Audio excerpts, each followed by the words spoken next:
To my channel. আশা করছি তোমরা সবাই ভীষণ ভালো আছো আর আমিও কিন্তু বেশ ভালো আছি। আজ হচ্ছে মঙ্গলবার, ঘড়িতে এখন বাজে সকাল 8:30 আর আজকে ও একটু দেরি করেই বেরোবে। কালকে রাতে না ও বেশ অনেকটা দেরি করে বাড়ি ফিরেছে মানে তখন রাত বাজে 3টে, তো সেই সময় বাড়ি ফিরেছে। তো ওর জন্য ও এখন ঘুমাচ্ছে আর আজকে একটু দেরি করেই ও আর কি অফিস বেরোবে। মা সকালে ডালটা বানিয়ে রেখে গেছে আর আমি এই যে পটল ভাজছি। এখন আমিও উঠতে পারিনি সকালবেলাতে। পটল ভাজাটা হয়ে গেলে পরে ওই মাছের তরকারিটা বানাবো। ও শুধু বললো পটল ভাজা, আলু সিদ্ধ আর একটু ডাল দিলে পরে আমার হয়ে যাবে। আমি সেরকম কিছু আজকে নিয়ে যাব না। বলছিল আজকে দেরি করে বেরোবো, আমার জন্য কিছু আর কি একটু টিফিন বানিও। তো আমি কী টিফিন বানাবো সেটাই বুঝতে পারছিলাম না। ওকে বললাম যে একটু রুটি বানাবো, বলছে না আমি রুটি খাবো না। তো যাই হোক দেখি কি বানাই। কালকে রাতে ওর একটা কাজ ছিল, তো সেই কাজে গিয়ে না একেবারে ফেসে গেছে, তাই আর কি অত রাত হয়েছে। নইলে পরে ওই 10:30-11টার মধ্যে চলে আসতো। তো ও আসছিল না বলে আমার ঠিকঠাক ঘুমও হচ্ছিল না। আমি চুপচাপ আর কি টিভি দেখছিলাম, ফোন দেখছিলাম। তো ও আসলো পরে, তারপর 3:30-এর দিকে ঘুমিয়েছি। আর 3:30-এর সময় ঘুমিয়ে আর কি ওই 6:30-টার মধ্যে ওঠা যায়। তো সেই জন্য না ঘুম থেকে উঠতে ওই 7:45 মতো বেজে গেছিলো। তো নিচে এসে দেখছি মায়ের রান্না প্রায় হয়ে গেছে, শুধু ওই পটল ভাজাটা আর ভাজতে পারিনি, যেহেতু স্কুলে যাবে, স্কুলও দেরি হয়ে যাচ্ছিলো। তো সেই জন্য পটল ভাজাটা মানে ওই লবণ, হলুদ, লঙ্কা মিশিয়ে আর কি চলে গেছে। আমি এসে ভাজাটা বসিয়ে দিয়ে ওই বাইরে একটু গিয়ে দাঁড়িয়েছিলাম, নইলে মাথাটা না এত ঝিমঝিম করছে আমার, মানে আরও আর কি ঘুমের প্রয়োজন ছিল, কিন্তু কিছু করার নেই, ওই রান্নার জন্য আর কি উঠে গেছি। তো ভেবেছিলাম মাছের তরকারি করব, কিন্তু তারপর ভাবলাম যে না, মাছের তরকারি আর করব না, মাছগুলো ভেজেই রাখি, সন্ধেবেলায় তরকারি বানিয়ে নেব। আর এই যে সবজির খোসাতে দেখো কতখানি আর কি সবজির খোসা জমিয়েছি। তো এইগুলো দিয়ে তো আর কি ড্রাগন ফল গাছটা বসাবো, সে আর বসাবো করে আর সময় হচ্ছে না। তো তারপর ছাদের দরজাটা খুলতে চলে এসেছি। কয়েকটা জামা কাপড় রয়েছে, তো সেগুলো কাচবো। জামা কাপড় তো প্রতিদিনই আর কি কাচার থাকে। আর এই দেখো আজকের একটা জিনিস দেখেছি, কি সুন্দর দেখো, কতগুলো ফুল ফুটেছে। এতগুলো ফুল মানে ফুটেছিল ওই জামা ষষ্ঠীর দিনকে, সেদিনকে এত তাড়াই ছিলাম, সেই জন্য আর তোমাদের সাথে শেয়ার করতে পারিনি যে কতগুলো ফুল ফুটেছিল। বাট এই ফুলগুলো দেখছি একটু ছোট ছোট হয়েছে, কিন্তু সেই দিন তোমাদের সাথে শেয়ার করতে পারিনি, বাট আমি দেখেছিলাম বেশ বড় বড় আর কি হয়েছিল। গাছটার গোড়াতে দেখছি একটুও জল দিই, পুরো পাতাগুলো শুকিয়ে এসেছে, ওর জন্য একটু জলও দিয়ে দিলাম। আর কোথায় দেখো একটা উচ্ছে গাছ হয়েছে, কি সুন্দর দেখতে লাগছে না? আর তার পাশে দেখছি একটা অশ্বত্থ গাছও হয়েছে। ভাবছি অশ্বত্থ গাছটা তোলার চেষ্টা করব, আর তুলে একটু টবে বসাবো।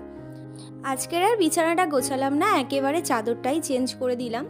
আর ওই 2-3 দিন পর পর চাদর চেঞ্জ করি। আর তার সাথে সাথে এই যে খাটের এই ডিজাইনগুলো না প্রচণ্ড পরিমাণে আর কি ধুলো জমে। আমার ঘরে তেমন একটা ধুলো জমে না কোনো জিনিসে, যেহেতু আমি প্রতিদিন না মানে একটু হলেও আর কি সমস্ত কিছুর উপর থেকে কাপড় দিয়ে মুছে নিই, সেই জন্য খুব একটা বেশি ধুলো পড়ে না। তো তারপর ভাবলাম যে এই গদিটাতেও একটু ঝাড় দিয়ে দিই। তো গদিটা একটু ঝাড় দিয়ে পরিষ্কার করে নিলাম, তারপরে যে চাদরটা এখন পেতে দেবো।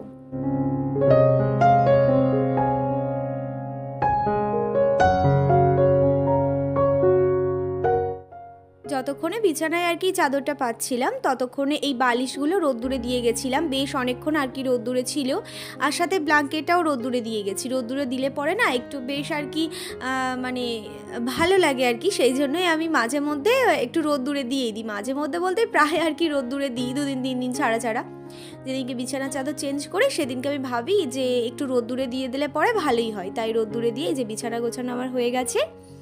আর এই চাদরটাও কাচতে হবে। নিচে ওর জামা কাপড় রয়েছে, আমার সাথে 2টো নাইটি রয়েছে, সেগুলোও পরিষ্কার করতে হবে।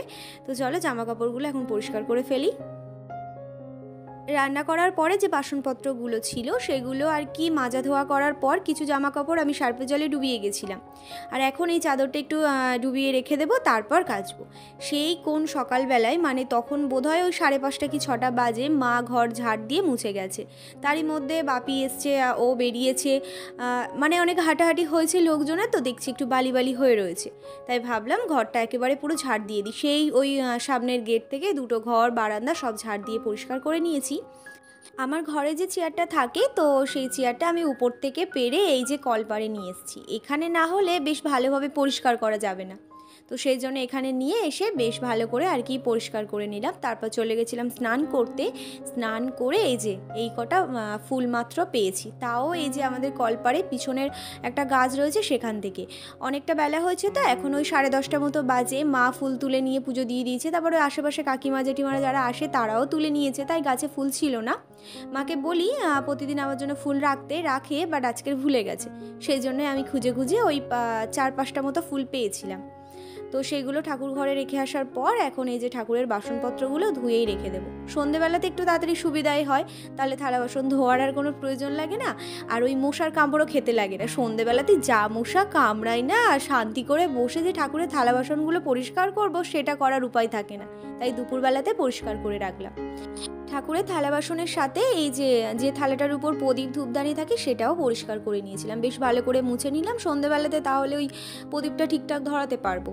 দুপুরবেলায় আমাদের খাওয়া দাওয়া হয়ে গেছে, এখন বাজে ঘড়িতে ওই 1:30 মতো।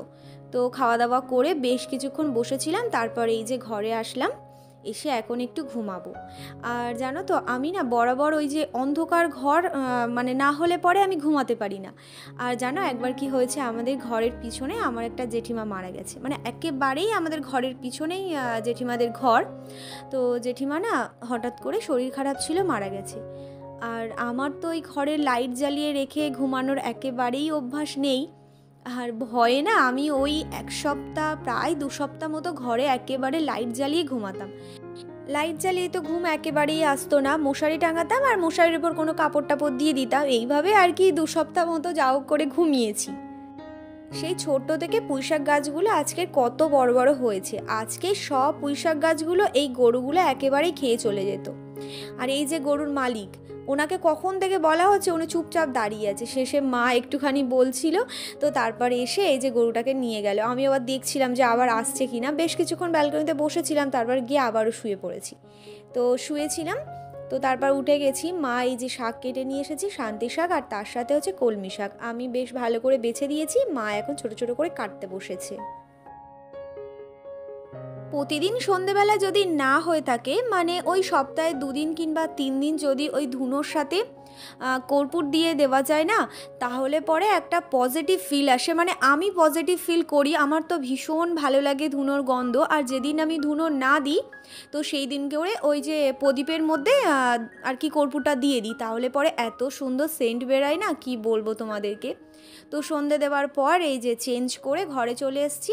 আজকে যে জামা কাপড়গুলো কাচা ধোয়া করেছি সেগুলো সব আর কি গুছিয়ে নিচ্ছিলাম। আর ওর জামা কাপড়গুলো এখানে রাখবো না, নিচে গিয়ে রাখবো, মানে কাজের যে জামা কাপড়গুলো, মানে কি বলতো, ও যে ঘর থেকে সকালবেলা বেরিয়ে গেল স্নান করার পর, ওই নিচের ঘরে যায়, ওখান থেকে রেডি হয়ে বেরিয়ে যায়, উপরে আর আসে না। যদি কিছু নেওয়ার হয় আমাকেই আসতে হয়, ও আর আসবেই না, এত কুঁড়ে। জামা কাপড় গুছিয়ে চলে এসেছে এখন নিচে, ওই যে রাতের খাবারটা রেডি করব। তো ওর আর আমার জন্যই আর কি রুটি বানাবো, আর তার সাথে যে কোনো কিছু একটা সবজি বানিয়ে নেব। তো ফ্রিজ খুলে দেখছি সবজি তো তেমন একটা নেই, মানে যে কোনো একটা সবজির তরকারি করব, তো সেরকম সবজি নেই। তো বেগুন ছিল, তো ভাবলাম যে রুটি আর বেগুন ভাজাই বানাই।